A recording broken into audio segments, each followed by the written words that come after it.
അസ്സലാമു അലൈക്കും വറഹ്മത്തുള്ളാഹി. പ്രിയപ്പെട്ടവരെ, സമസ്തയുടെ ചരിത്രമാണ് റിയൽ മിഷൻ എന്ന ഈ ചാനലിലൂടെ ഞാൻ പറഞ്ഞുകൊണ്ടിരിക്കുന്നത്. അതിൻ്റെ 15ാം ഭാഗമാണ് ഈ വീഡിയോ. വിദ്യാഭ്യാസ ബോർഡ് രൂപീകരിച്ചതും അത് രൂപീകരിക്കാനുണ്ടായ സാഹചര്യങ്ങളൊക്കെ കഴിഞ്ഞ വീഡിയോയിൽ പറഞ്ഞു.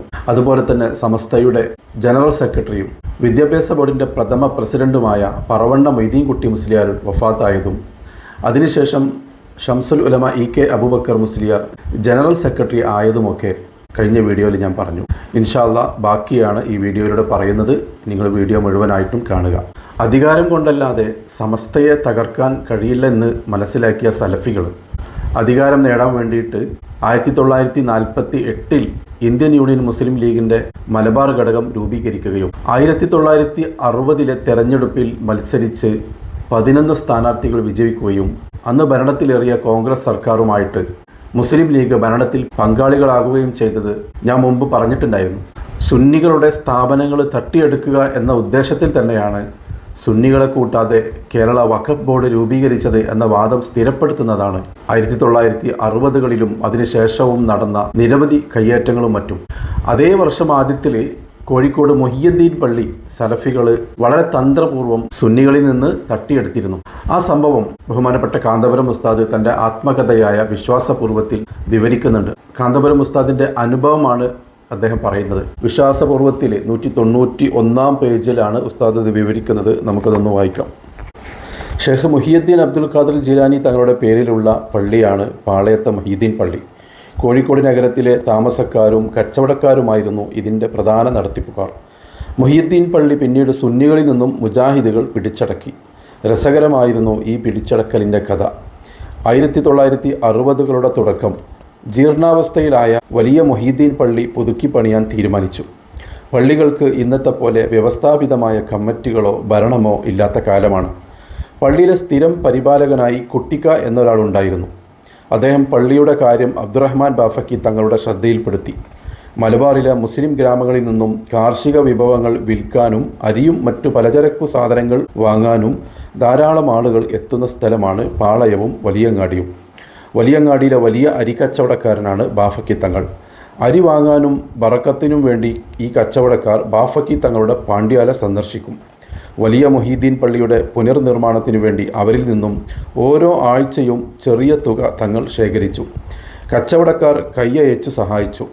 സയ്യിദ് ഫസൽ പൂക്കോയ തങ്ങളുടെയും മീൻചന്ത മുദരിസായിരുന്ന സയ്യിദ് ഫസൽ ജമലുല്ലയുടെ നേതൃത്വത്തിൽ ടൗൺ SYS കമ്മിറ്റിയും സഹായിച്ചു. ഓരോ ആഴ്ചയും വലിയ സംഖ്യ പിരിഞ്ഞു കിട്ടി. ഈ തുകകൾ പള്ളി നിർമ്മാണത്തിനുള്ള ചെലവിലേക്ക് നൽകി. പള്ളിയിലെ സ്ഥിരം പരിപാലകൻ എന്ന നിലയിൽ പുനർനിർമ്മാണത്തിൻ്റെ ചുമതല കുട്ടിക്കയെ തന്നെ ഏൽപ്പിച്ചു. കോഴിക്കോട്ടെത്തുന്നവർ ആശ്രയിക്കുന്ന പള്ളി എന്ന നിലയിൽ മികച്ച സൗകര്യങ്ങളോടെ തന്നെ വേണം പള്ളി നിർമ്മിക്കാൻ എന്നതായിരുന്നു തീരുമാനം. നിർമ്മാണ മേൽനോട്ടം അക്കാലത്തെ കേരള പൊതുമരാമത്ത് വകുപ്പിൻ്റെ ചീഫ് എഞ്ചിനീയറായിരുന്ന TP കുട്ട്യാമുവിനെ ഏൽപ്പിച്ചു. പൂനൂർ പള്ളിയുടെ നിർമ്മാണത്തിന് മേൽനോട്ടം വഹിച്ച ആളെന്ന നിലയിൽ കുട്ട്യാമുവിനെ എനിക്കറിയാം. പുനർനിർമ്മിച്ച മുഹിയുദ്ദീൻ പള്ളിയുടെ നിർമ്മാണം നടക്കുമ്പോൾ ബാക്കിയാത്തിലെ പഠനമൊക്കെ കഴിഞ്ഞുവന്ന് ഞാൻ മങ്ങാട്ട് പള്ളിയിൽ ദർസ് നടത്തുകയാണ്. പാളയത്ത് വലിയ പള്ളി വരുന്നു എന്ന വാർത്ത എല്ലായിടത്തും പരന്നിരുന്നു. കോഴിക്കോടും പരിസര ജില്ലകളിലുമുള്ള എല്ലാവരും ആശ്രയിക്കുന്ന പള്ളിയാണല്ലോ.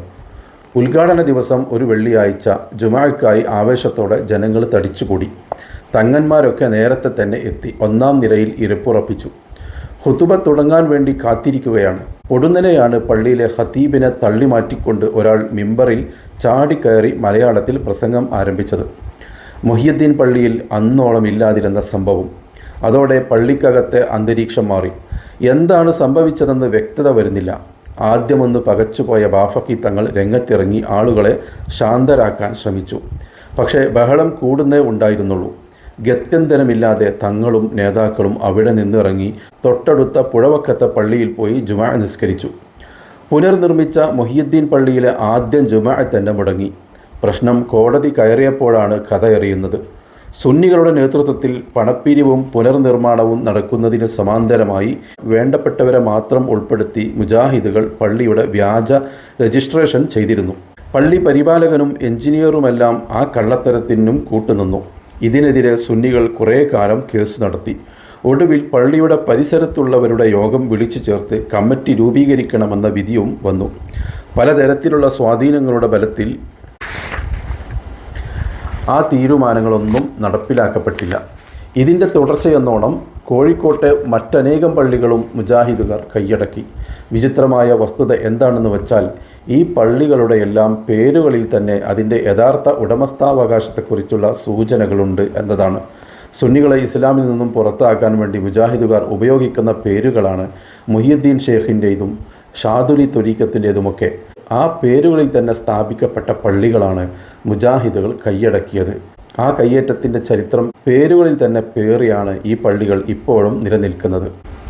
ഇതാണ് മുഹിയുദ്ദീൻ പള്ളി സലഫികൾ തട്ടിയെടുത്തതിൻ്റെ പിന്നിലുള്ള കഥ. മിക്ക ആളുകൾക്കും ഈ കഥകളൊന്നും അറിയില്ല.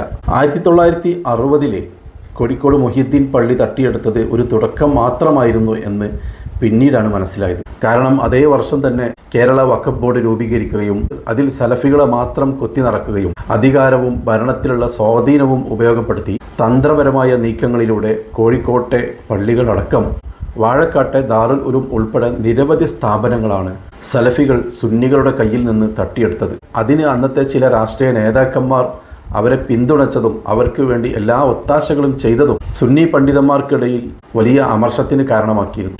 ഇതിനുള്ള ആസൂത്രണത്തിൻ്റെ ഭാഗമായിരുന്നു കേരള വഖഫ് ബോർഡെന്നും അതിൽ സുന്നികളെ ഉൾപ്പെടുത്താതിരുന്നതുമെന്ന് പിന്നീട് ജനങ്ങൾക്ക് ബോധ്യപ്പെട്ടു.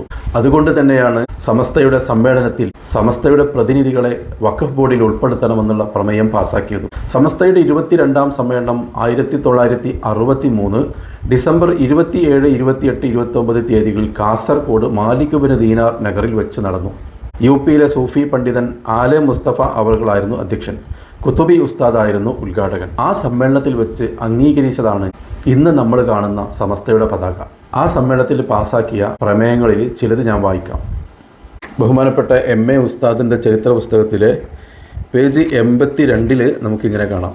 യോഗത്തിൻ്റെ അജണ്ടയിൽ ജമിയത്തുൽ മുദർരിസീൻ കൺവെൻഷൻ കൂടി ഉൾപ്പെടുത്തിയിരുന്നു. അതനുസരിച്ച് കൺവെൻഷൻ സംഘടിപ്പിക്കുകയും ചർച്ച നടക്കുകയും ചെയ്തു.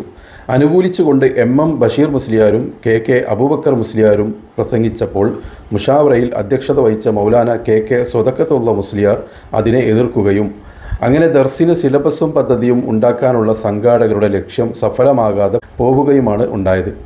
കൂടാതെ പ്രധാനപ്പെട്ട ചില തീരുമാനങ്ങളും പ്രസ്തുത സമ്മേളനത്തോടനുബന്ധിച്ചു ചേർന്ന മുഷാവറ സ്വീകരിക്കുകയുണ്ടായി. അവയിൽ ചിലത് താഴെ ചേർക്കാം. ആൾ ഇന്ത്യ സുന്നി ജമിയത്തുൽ ഉലമയുടെ പതാക അതിലുള്ള എഴുത്ത് ഇല്ലാത്ത നിലയിൽ സമസ്തയുടെ പതാകയായി അംഗീകരിച്ചു. താഴെ കൊടുക്കുന്ന പ്രമേയം അംഗീകരിക്കുകയും സമ്മേളനത്തിൽ പരസ്യപ്പെടുത്താൻ തീരുമാനിക്കുകയും ചെയ്യുന്നു. കേരളത്തിൽ സ്ഥാപിക്കപ്പെട്ടിട്ടുള്ള മസ്ജിദുകൾ, മദ്രസകൾ മുതലായ മതസ്ഥാപനങ്ങൾ സുന്നികളാൽ സ്ഥാപിക്കപ്പെട്ടതായിരിക്കയാൽ അത്തരം സ്ഥാപനങ്ങളുടെ കൈകാര്യങ്ങൾ നടത്തുവാനോ ഖാദി സ്ഥാനം, ഖതീബ് സ്ഥാനം, ഇമാമത്ത്, മുദരിസ് എന്നീ സ്ഥാനങ്ങളും പദവികളും വഹിക്കാനോ സുന്നത്ത് ജമാഅത്തിൽ യഥാർത്ഥത്തിൽ വിശ്വസിക്കുന്നവർക്കല്ലാതെ കൈ നെഞ്ചത്ത് വെക്കൽ, ഖുതുബ പരിഭാഷ ചെയ്യൽ, തറാവീഹ് 8 റക്അത്താക്കൽ, നിസ്കാരാനന്തരം ദുആ കഴിയാതെ അനാവശ്യമായി സ്ഥലം വിടൽ മുതലായ അനാചാര പ്രവർത്തനങ്ങൾ ചെയ്യുന്ന വഹാബി മൗദൂദികൾക്ക് മതദൃഷ്ട അവകാശവും അധികാരവും ഇല്ലെന്നും അങ്ങനെയുള്ളവരെ അധികാരത്തിൽ വെക്കാൻ പാടില്ലെന്നും ഈ യോഗം തീരുമാനിക്കുകയും പ്രഖ്യാപിക്കുകയും ചെയ്യുന്നു. വഖഫ് ബോർഡിൻ്റെ സ്വാധീനം ഉപയോഗപ്പെടുത്തി പള്ളികൾ കൈക്കലാക്കുന്ന ഒരു പ്രശ്നം ഉണ്ടായപ്പോൾ ആ ഒരു പ്രശ്നം പിന്നീട് വരാതിരിക്കാൻ വേണ്ടിയിട്ടാണ് ഇങ്ങനൊരു പ്രമേയം പാസാക്കിയത്. 1954 സുന്നി യുവജന സംഘം രൂപീകരിച്ചല്ലോ. പക്ഷേ ആദ്യകാലങ്ങളിൽ അതിൻ്റെ കാര്യമായ പ്രവർത്തനങ്ങളൊന്നും നടന്നിട്ടുണ്ടായിരുന്നില്ല. സമസ്ത സാധാരണ നടത്തിയിരുന്ന ഖണ്ഡന പ്രസംഗങ്ങൾ, വാദപ്രതിവാദങ്ങളൊക്കെ SYSും കൂടി നേതൃത്വം കൊടുക്കുക എന്നതായിരുന്നു പ്രധാന പ്രവർത്തനങ്ങൾ. അതുകൊണ്ട് തന്നെ 1959 SYS പുനഃസംഘടിപ്പിച്ചു. 1959 പൂന്താനം അബ്ദുല്ല മുസ്ലിയാർ പ്രസിഡന്റായി വന്നതോടെയാണ് SYSന്റെ പ്രവർത്തനങ്ങൾ ജനകീയമായതും SYSന്റെ പ്രശസ്തി അറിയപ്പെട്ടതും. സുന്നി യുവജന സംഘം നിലകൊള്ളുന്നതെന്തിന് എന്ന പേരിൽ SYSന്റെ ആവശ്യകത വിശദീകരിച്ചുകൊണ്ട് 1960 ബഹുമാനപ്പെട്ട M.A. അബ്ദുൽ ഖാദർ മുസ്ലിയാർ ഒരു ലേഖനം എഴുതിയിരുന്നു. അത് അന്നത്തെ മുഷാവറ പ്രസിദ്ധീകരിക്കുകയും അതിൻ്റെ പേരിൽ ഗൗരവമായിട്ടുള്ള ചർച്ചകളും നടന്നു. അതിൻ്റെ പ്രധാന കാരണം SYS രൂപീകരിച്ച കാലം മുതൽ പല ഭാഗത്തു നിന്നും വലിയ എതിർപ്പുകൾ വന്നിരുന്നു. എന്തിനാണ് ഇപ്പോൾ ഇങ്ങനൊരു സംഘടന? അങ്ങനെ യുവാക്കൾക്ക് വേണ്ടി മാത്രം ഒരു സംഘടന രൂപീകരിക്കേണ്ട കാര്യമുണ്ടോ എന്നൊക്കെയുള്ള എതിർപ്പുകൾ പല ഭാഗത്തു നിന്നും വന്നിരുന്നു. അതിൻ്റെ പ്രധാന കാരണം അന്ന് വേറെ ഒരു പാർട്ടിക്കോ ഒരു സംഘടനക്കും യുവജന സംഘടന ഇല്ലായിരുന്നു. കേരളത്തിൽ ആദ്യമായിട്ട് യുവജന സംഘടന രൂപീകരിച്ചത് സമസ്തയാണ്. അതാണ് സുന്നി യുവജന സംഘം. അതുകൊണ്ട് തന്നെ മുമ്പൊന്നും കാണാത്ത തരത്തിലുള്ള ഒരു സംഘടനയെ അംഗീകരിക്കാനും ഉൾക്കൊള്ളാനും അന്നത്തെ പല ആളുകൾക്കും കഴിഞ്ഞിരുന്നില്ല. അത് പുതിയതായി വരുന്ന എല്ലാം അങ്ങനെയാണല്ലോ. എന്ത് പുതിയത് വന്നാലും ജനങ്ങൾക്കത് ഉൾക്കൊള്ളാൻ വലിയ പ്രയാസമായിരിക്കും. പിന്നീട് കുറേ കാലം നമുക്കിടയിൽ അതിങ്ങനെ പ്രവർത്തിച്ചതിന് ശേഷമായിരിക്കും അതൊക്കെ ഉൾക്കൊള്ളാൻ നമുക്ക് കഴിയുക. അതുപോലെ തന്നെ SYS വന്ന കാലത്തും അത് ഉൾക്കൊള്ളാൻ അന്നത്തെ ചില ആളുകൾക്ക് പ്രയാസം ഉണ്ടായിരുന്നു. അങ്ങനെയാണ് അതിന് ശക്തമായിട്ടുള്ള എതിർപ്പ് വന്നത്. ആ എതിർപ്പ് ശക്തമായപ്പോഴാണ് ബഹുമാനപ്പെട്ട MA അബ്ദുൽ ഖാദർ മുസ്ലിയാർ 1960 അങ്ങനെ ഒരു ലേഖനം എഴുതിയത്. ആ ലേഖനം എഴുതിയത് കൊണ്ട് തന്നെ അത് ഗൗരവമായി ചർച്ച ചെയ്യുകയും SYSൻ്റെ ആവശ്യകത ജനങ്ങൾക്ക് ബോധ്യപ്പെടുകയും ചെയ്തു. അങ്ങനെ 1962 കൂറ്റനാട് KV മുഹമ്മദ് മുസ്ലിയാർ SYSൻ്റെ പ്രസിഡൻ്റായി. 1965 ജൂലൈ 29 സമസ്തയുടെ പ്രസിഡൻ്റായിരുന്ന വാളക്കുളം അബ്ദുൽ ബാരി മുസ്ലിയാർ ഈ ലോകത്തോട് വിട പറഞ്ഞു. തൊട്ടടുത്ത വർഷം 1966 ചേർന്ന മുഷാവറ യോഗത്തിൽ വെച്ച് ബഹുമാനപ്പെട്ട KK സ്വതക്കത്തുള്ള മുസ്ലിയാരെ സമസ്തയുടെ പ്രസിഡൻ്റായി തെരഞ്ഞെടുത്തു. അതേ വർഷം തന്നെ SYSൻ്റെ പ്രസിഡൻ്റായി MM ബഷീർ മുസ്ലിയാരെയും സെക്രട്ടറിയായി VE മോയിൻ ഹാജിയെയും തെരഞ്ഞെടുത്തു. അതേ വർഷം തന്നെയാണ് ജംഇയ്യത്തുൽ മുഅല്ലിമീൻ രൂപം കൊണ്ടത്. ആ കാലത്ത് മുസ്ലിം ലീഗിൻ്റെ തലപ്പത്തുണ്ടായിരുന്ന ബഹുമാനപ്പെട്ട ബാഫക്കി തങ്ങളും ബഹുമാനപ്പെട്ട പൂക്കോയ തങ്ങളും സമസ്തയുമായിട്ടും നന്നായിട്ട് സഹകരിച്ച് തന്നെയായിരുന്നു പ്രവർത്തിച്ചിരുന്നത്. അതുകൊണ്ട് തന്നെ മുസ്ലിം ലീഗിൻ്റെ പല സമ്മേളനങ്ങളിലും സമസ്തയുടെ നേതാക്കളും പങ്കെടുത്തിരുന്നു. അങ്ങനെയാണ് സമസ്തയും മുസ്ലിം ലീഗും തമ്മിൽ അഭേദ്യമായ ബന്ധമുണ്ടായത്. ഈ മുസ്ലിം ലീഗിൻ്റെ സമ്മേളനത്തിൽ സമസ്തയുടെ നേതാക്കന്മാർ പങ്കെടുക്കുന്നതും മുസ്ലിം ലീഗുമായുള്ള അമിതമായ ബന്ധവുമൊക്കെ സമസ്തയുടെ പ്രസിഡന്റ് KK സദഖത്തുള്ള മുസ്ലിയാർക്ക് കടുത്ത വിയോജിപ്പുണ്ടായിരുന്നു. പക്ഷേ ബാഫക്കി തങ്ങളും പൂക്കോയ തങ്ങളും ഉണ്ടായത് കൊണ്ട് തന്നെ ബാഫക്കി തങ്ങളോടും പൂക്കോയ തങ്ങളോടുമുള്ള ആദരവും സ്നേഹവും കൊണ്ട് തന്നെ മുസ്ലിം ലീഗുമായിട്ടുള്ള ബന്ധം അഭേദ്യമായിട്ട് തന്നെ നിലനിന്നു. മുസ്ലിം ലീഗ് സലഫി നേതാക്കൾ കൊണ്ടുവന്നതാണെങ്കിലും അവർ മുസ്ലിം ലീഗിൻ്റെ പ്രവർത്തന രംഗത്ത് സജീവമായി രംഗത്തുണ്ടെങ്കിലും മുസ്ലിം ലീഗിനെ തലപ്പത്ത് മഹാന്മാരായ 2 സയ്യിദന്മാരുടെ സാന്നിധ്യവും സമസ്ത നേതാക്കന്മാരുടെ സഹകരണവും ഒക്കെ കൊണ്ടാണ് മുസ്ലിം ലീഗിന് വലിയ വളർച്ച ഉണ്ടാവാൻ കാരണമായത്. ആ കാലത്ത് തന്നെയാണ് മുസ്ലിം ലീഗിന് വലിയ വളർച്ച ഉണ്ടായത്. ആളുകൾക്കൊക്കെ വലിയ രീതിയിൽ രാഷ്ട്രീയ ജ്വരം ബാധിക്കുകയും പ്രമുഖർ അടക്കമുള്ള പല ഉമറാക്കളും സജീവ രാഷ്ട്രീയത്തിലേക്ക് ഇറങ്ങുകയും ചെയ്തു. അതൊക്കെ കാരണം സമസ്തക്ക് വലിയ ക്ഷീണം സംഭവിച്ചു. ആദ്യമൊക്കെ എല്ലാ വർഷവും സമ്മേളനം നടത്തിയിരുന്ന സമസ്തയുടെ സമ്മേളനങ്ങൾ പതുക്കെ ഇല്ലാതെയായി. അതുകൊണ്ട് തന്നെ സമസ്തയുടെ പ്രവർത്തനങ്ങളെയും അന്നത്തെ ആളുകളുടെ ആദർശബോധത്തെയും അത് കാര്യമായിട്ട് ബാധിച്ചു. സലഫികൾക്ക് വളരാനുള്ള എല്ലാ സാഹചര്യവും ഒത്തുവന്നു. അന്ന് സമസ്തയുടെ ചില നേതാക്കൾ എടുത്ത രാഷ്ട്രീയ സമീപനങ്ങളും ചില ഫിഖ്ഹീപരമായിട്ടുള്ള അഭിപ്രായ വ്യത്യാസങ്ങളൊക്കെ കാരണം 1967 മെയ് 5 ചേർന്ന മുഷാവറയിൽ ബഹുമാനപ്പെട്ട പ്രസിഡന്റ് സദഖത്തുള്ള മുസ്ലിയാർ രാജിവെക്കുകയും തുടർന്ന് കണ്ണിയത്ത് അഹമ്മദ് മുസ്ലിയാർ സമസ്തയുടെ പ്രസിഡൻ്റായി തിരഞ്ഞെടുക്കപ്പെടുകയും ചെയ്തു. പിന്നീട് 1967 സദഖത്തുള്ള മുസ്ലിയാരുടെ നേതൃത്വത്തിൽ കേരള സംസ്ഥാന ജംഇയ്യത്തുൽ ഉലമ എന്ന ഒരു സംഘടന രൂപീകരിക്കുകയും ചെയ്തു. നല്ല ദീർഘവീക്ഷണവും രാഷ്ട്രീയ നിരീക്ഷണവുമുള്ള ആളായിരുന്നു ബഹുമാനപ്പെട്ട സദഖത്തുള്ള മുസ്ലിയാർ. അതുകൊണ്ട് തന്നെ സമസ്തയുടെ നേതാക്കൾ രാഷ്ട്രീയ പാർട്ടിയുമായി അമിതമായി സഹകരിക്കുന്നതും രാഷ്ട്രീയ നേതാക്കന്മാരുമായിട്ടുള്ള അമിതമായ ബന്ധവും സദഖത്തുള്ള മുസ്ലിയാർക്ക് കടുത്ത വിയോജിപ്പുണ്ടായിരുന്നു. വിമോചന സമരത്തിന് ശേഷം കമ്മ്യൂണിസ്റ്റ് പാർട്ടിക്കെതിരെ സമസ്ത ഫത്വ പുറപ്പെടുവിക്കാൻ തീരുമാനിച്ചപ്പോൾ സദഖത്തുള്ള മുസ്ലിയാർ അതിനെ ശക്തമായിട്ട് എതിർത്തിരുന്നു. സദഖത്തുള്ള ഉസ്താദ് പറഞ്ഞത്, രാഷ്ട്രീയ പ്രേരിതമായ തീരുമാനങ്ങൾ നമ്മൾ എടുത്താൽ രാഷ്ട്രീയ പാർട്ടി കൂറുമാറുമ്പോൾ നമ്മുടെ നിലപാടും നമ്മൾ മാറ്റേണ്ടി വരില്ലേ എന്നായിരുന്നു സദഖത്തുള്ള ഉസ്താദ് ചോദിച്ചത്. അദ്ദേഹത്തിൻ്റെ ആ ചോദ്യം അത് പിന്നീട് യാഥാർത്ഥ്യമാവുകയും ചെയ്തു. കമ്മ്യൂണിസ്റ്റുകളുമായിട്ട് സഖ്യത്തിലാവാമെന്ന് മുസ്ലിം ലീഗ് 1966 തീരുമാനമെടുക്കുകയും ചെയ്തു. 1967 മുസ്ലിം ലീഗ് കക്ഷി ചേർന്ന 2ാം EMS സർക്കാരിൻ്റെ പല നിലപാടുകളും സദഖത്തുള്ള ഉസ്താദിൻ്റെ ദീർഘവീക്ഷണത്തോടെയുള്ള രാഷ്ട്രീയ സമീപനങ്ങളെ ശരിവെക്കുന്നതായിരുന്നു. അദ്ദേഹം പ്രസിഡൻ്റായ സമയത്താണ് ബഹുമാനപ്പെട്ട ബാഫക്കി തങ്ങളെ മുഷാവറയിലേക്ക് എടുക്കണമെന്നുള്ള ആ ചർച്ച ആരംഭിച്ചത്. ആ ചർച്ചയോട് സദഖത്തുള്ള ഉസ്താദിന് തീരെ താല്പര്യമുണ്ടായിരുന്നില്ല. സമസ്തയുടെ ഭരണഘടന പ്രകാരം ദർസ് നടത്തുകയും വലിയ പണ്ഡിതന്മാരുമായ ആളുകൾക്ക് മാത്രമേ സമസ്ത മുഷാവറയിൽ അംഗമാകാൻ പറ്റൂ എന്നതായിരുന്നു സദഖത്തുള്ള ഉസ്താദിൻ്റെ നിലപാട്. ആ ഭരണഘടന ഒരിക്കലും തിരുത്താൻ പാടില്ല എന്ന് സദഖത്തുള്ള മുസ്ലിയാർ പറഞ്ഞു. എന്നാൽ സദഖത്തുള്ള മുസ്ലിയാരുടെ ആ നിലപാടിനോട് മുഷാവറയിലുള്ള പലർക്കും വിയോജിപ്പായിരുന്നു. അങ്ങനെ സദഖത്തുള്ള ഉസ്താദിൻ്റെ അഭാവത്തിൽ ചേർന്ന മുഷാവറയിൽ ബഹുമാനപ്പെട്ട ബാഫക്കി തങ്ങളെ മുഷാവറ അംഗമായി തിരഞ്ഞെടുത്തു. എന്നാൽ ആ മുഷാവറ തീരുമാനത്തിൽ പിന്നീടുള്ള സമയങ്ങളിലൊക്കെ സദഖത്തുൽ ഉസ്താദിന് വലിയ അസ്വസ്ഥത ഉണ്ടായിരുന്നു. ആ ഒരു അസ്വസ്ഥതയും വിയോജിപ്പുമാണ് ലൗഡ് സ്പീക്കറിലൂടെ പുറത്തു വന്നതും സദഖത്തുൽ ഉസ്താദിൻ്റെ രാജിയിൽ കലാശിച്ചതും. ലൗഡ് സ്പീക്കർ വ്യാപകമാകുന്ന കാലമാണ്. ബാങ്ക്, ഖുത്ബ തുടങ്ങിയവയിൽ ലൗഡ് സ്പീക്കർ ഉപയോഗിക്കാൻ പറ്റുമോ ഇല്ലയോ എന്ന ചർച്ച വന്നപ്പോൾ സദഖത്തുൽ ഉസ്താദിൻ്റെ നിലപാട് അങ്ങനെ ലൗഡ് സ്പീക്കർ ഉപയോഗിക്കാൻ പാടില്ല എന്നതാണ്.